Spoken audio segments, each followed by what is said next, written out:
Good afternoon, listeners, and welcome to CinemaScope on KSFR 101.1 FM. I'm your host for today's show, Nazneen Akhtar Rahim. I hope you've been having a great week and are looking forward to the weekend. I have a fantastic line of guests with me today, and we are going to be talking about the upcoming film that's about to be made, Midnight Shanghai. It's a New Mexico film, and we'll tell you all about it. But I just want to introduce you to our guest today. We've got with us director Hal Liu. Also with us, we have Laura Marie Segura, who's from New Mexico, and she's the UPM on the film. And we have a star-studded cast, and joining us is Max Gale, who is an Emmy winner, an actor. And I'd like to also introduce to you Minnie, who is joining us, and Pong Tao. Thank you, and welcome to the show, everybody. Hello. Hi. Hello. Hi. Well, there's so much to talk about, and I want to just give a little bit of a background on the film Midnight Shanghai, and then I'll ask each of you about your role, and we can talk about your careers as well. Now, Midnight Shanghai is a film.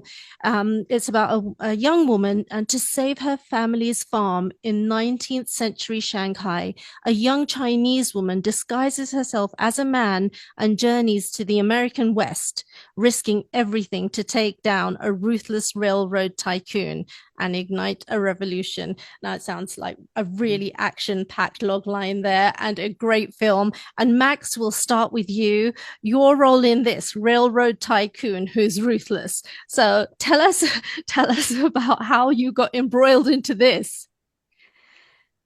Well, okay, I got embroiled out of some long-term relationships that with people in the Native American community. So I've known Ricky a long time, and when I first started to get involved, I was doing a TV series. Yeah. My first acting job was in a stage play of a based on a novel called One Flew Over the Cuckoo's Nest, and I played one of the characters who's the narrator of the novel, and known as Chief Bromden, says Native American guy, a half Native American. But anyway, and at that time there was an occupation of Alcatraz Island. This was in San Francisco. Uh-huh. And sometime later, I was doing a play in New York, and there was an occupation of Wounded Knee. So these all happened long before these wonderful. Well, you've had such a brilliant career. I just want to give a little bit of background about you.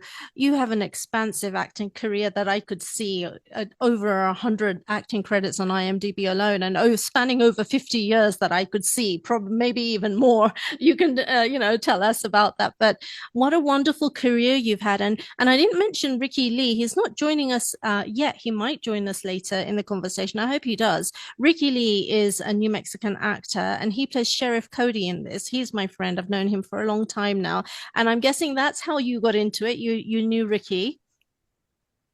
Yes, yes. And what I wanted to say is that in those days it was still a lot of casting directors thought Native Americans didn't know how to act because they didn't know how they didn't act the way these people thought Native Americans should act. Uh-huh. Missing all of the humor and anyway, it's wonderful to see what's come about in television and film and people who have put their efforts into getting the skills and the talent, and it's all this there. And I'm just really excited. It's the Oh, first time I've ever had this much time to work on a character in a film, and I'm just really? looking forward to meeting. I'm sure I'm the elder in the whole crew, so all these young and younger talents that I'm just really excited about, and I'm excited to be doing a film that looks at the American West with what what it was like instead of these kind of ideas we have of the West, and Yeah, and and it's a yeah. big challenge to honor it all, and I'm looking forward to rolling up sleeves and working You're with going to honor everybody the and role. find that. Oh, Yes. it's great just talking to you. I think we're going to have you back one day to talk about your Emmy-winning career. Or is it No, General just Hospital? it's just I'm a triple Aries, so I'm much more about going forward than Oh, wonderful. Going forward right. is right. And we're talking about the young talent. I want to just introduce Minnie. Are you from Singapore, Minnie?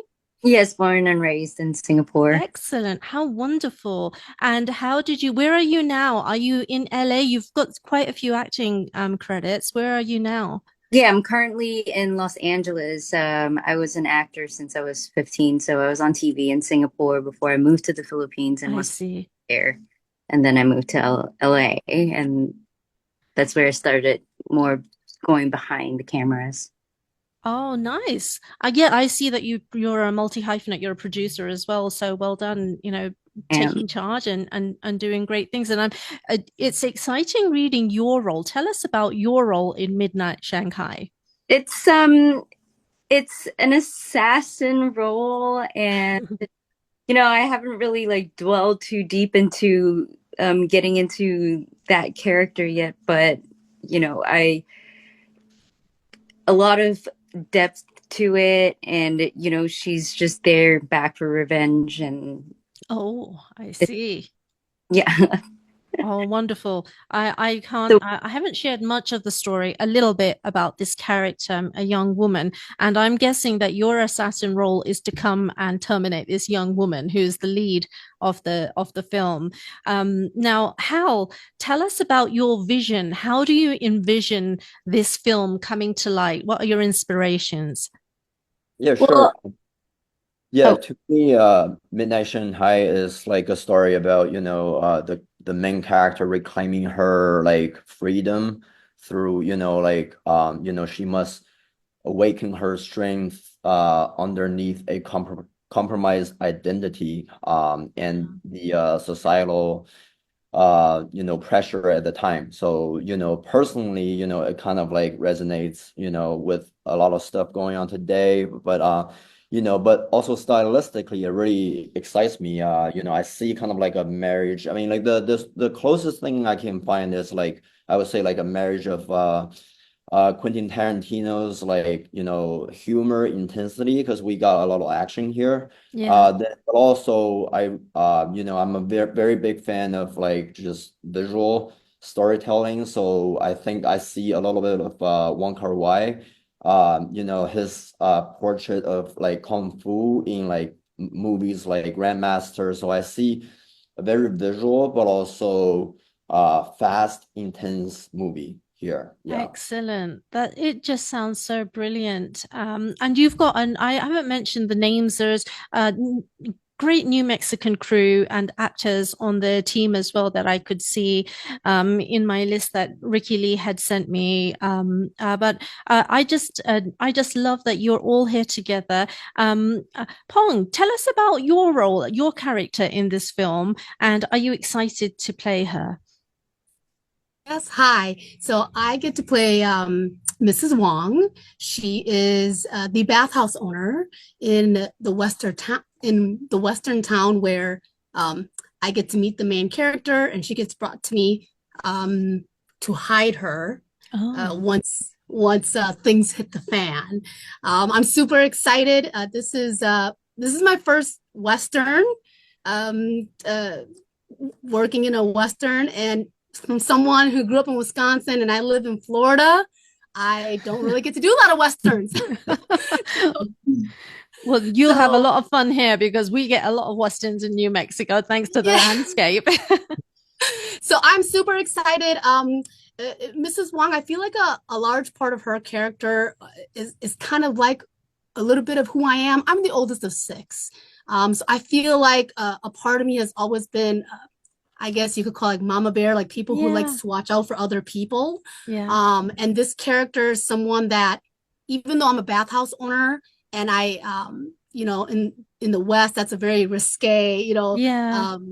type of business to be in. In the end, I kind of live two lives where a part of me has to do what I need to survive in the West, and then the other part of me is to stay true to my culture, my spirit, and my soul, helping the Chinese immigrants in the West. And I feel a lot Mm. of that. I'm a very spiritual person, and my culture is very spiritual. So I kind of feel like it's a nice blend, and I'm super excited to bring this character to life. It's really interesting.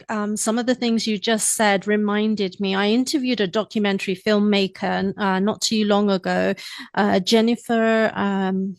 I can't remember her last name, but she made a documentary on a photographer called Corky Lee. And he was a Chinese photographer. I think he was based in New York, but he went around the United States taking pictures of, he wanted to showcase the immigrants. I say immigrants, but even the multi ethnicities around the United States, and also he was inspired because he saw pictures of the Chinese railroad and the United States railroads, but there were no Chinese workers in those pictures, and they had been built by a lot of Chinese and probably other Asians as well. There were probably Japanese and other Asians in there too, but he decided to redefine history and rewrite history. He did that in modern days. He couldn't go back in time to take pictures of what happened in the railroads, but he wanted to sort of bring that to light. And what you just said, and just the fact that this is about railroads, this film, it just reminded me of that, how important it is to show that these were the people who were there present at the time. So I think you guys have quite a challenge ahead of you to recreate history from a different perspective. Um, I'm really excited about it. Now I want to speak with Laura Segura. Now you're from Albuquerque, same as me, so we should meet up sometime.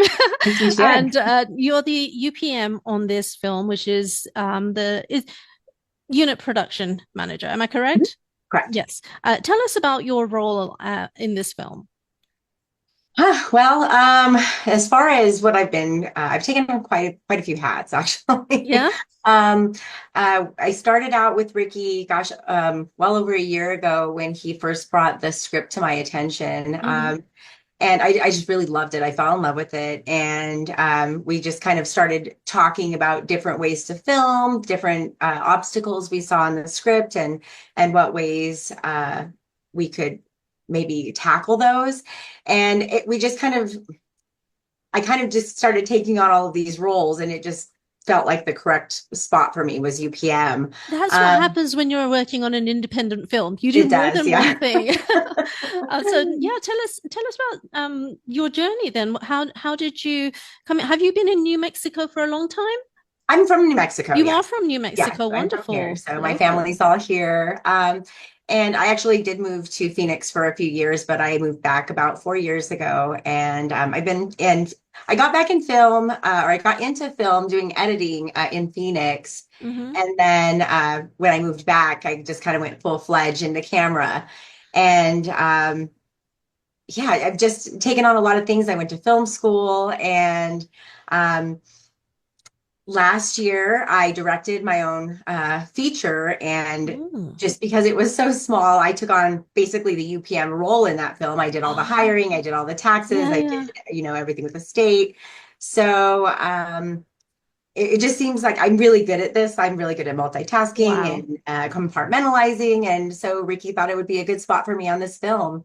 Well, and so far, so good. We're doing great. So congratulations on your other film as well. I'd like to speak with you all a little bit more in detail, but let's take a short break, and listeners, stay with us. We'll be back with the team from the upcoming film, Midnight Shanghai. Don't go anywhere. We'll be back after the break.